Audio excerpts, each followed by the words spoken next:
been on some journey. This journey started on the internet. Over 3 years ago, I was on Match again. Not wanting to travel too far, I would never set the location over 15 miles. I'm being honest. One day on the suggested page, there was this smiling face at me.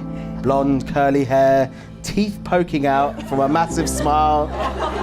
She was about the cutest thing I'd ever seen. I then saw the location was a place called Hedge End. As with anywhere I'm not familiar with, I thought it was North London.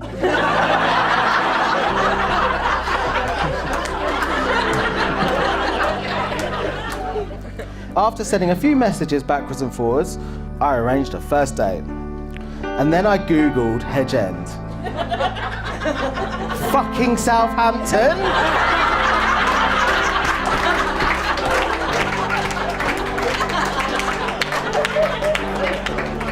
The entire drive down there, the voice in my head was saying, "You know nothing will come of this."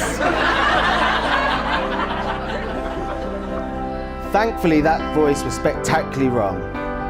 Best mistake I've ever made.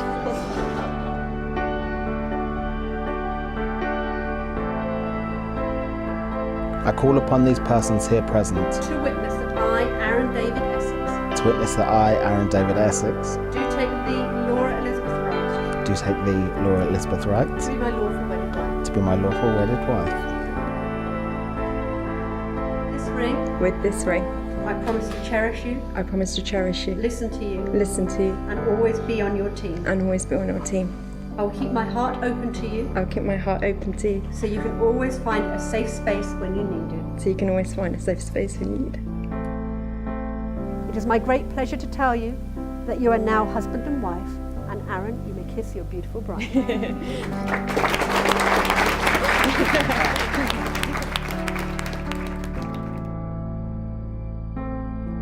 I first met Laura in a hospital corridor in 1993.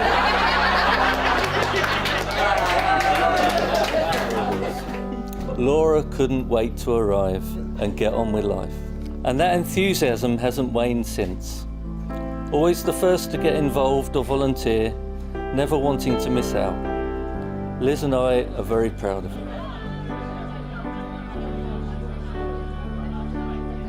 So what's Arran like? What's Laura getting herself and her family into?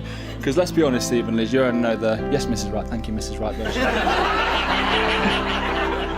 Arran is the sort of man who will Snapchat a dog face onto you whilst you're getting married in a church.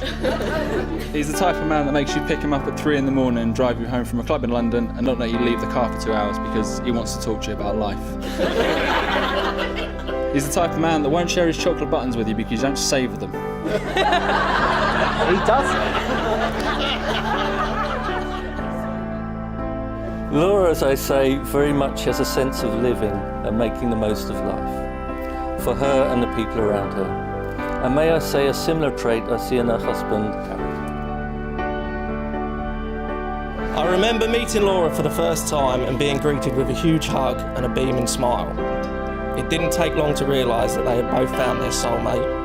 Steve and Liz, take this from me, there isn't a single man on this whole planet who will love and respect your daughter like Arran will.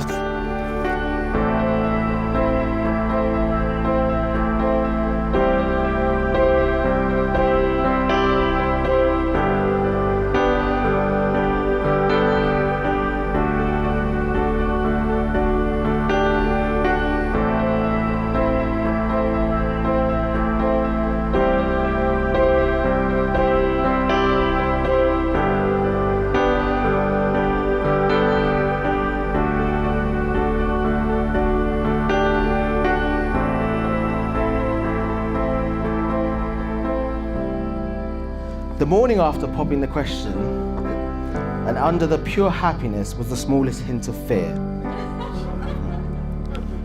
This isn't a dream, it's real. I didn't know how to be a husband. This thing is so foreign to me. I've spent the last 16 months watching hundreds of hours of videos, listening to podcasts, reading articles on how to be a husband, how to have a happy marriage. While a lot of it was useful, it didn't actually calm me. I realised there is no guidebook to this journey. We must make our own. So I finish on some promises to you in front of all of our loved ones. 1, I promise to make you laugh far more than I'll ever make you cry. 2, I promise to always make you the centre of my world. 3, I promise to always start and end my day with a kiss from you. 4, I promise to never stop telling you how beautiful you are, especially in those moments you don't see it in yourself. 5, this journey is timeless, like my love for you.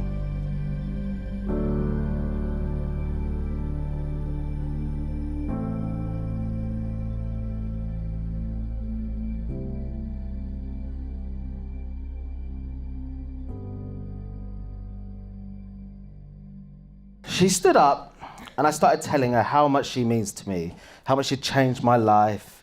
And then the crowd started to realise and a roar started to grow. I got up, bowed to the crowd and kissed my fiancée.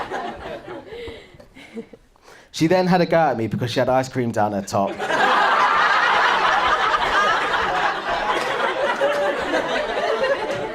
There was no subtle way of telling her, like, you might want to get changed, love, it's going to be important.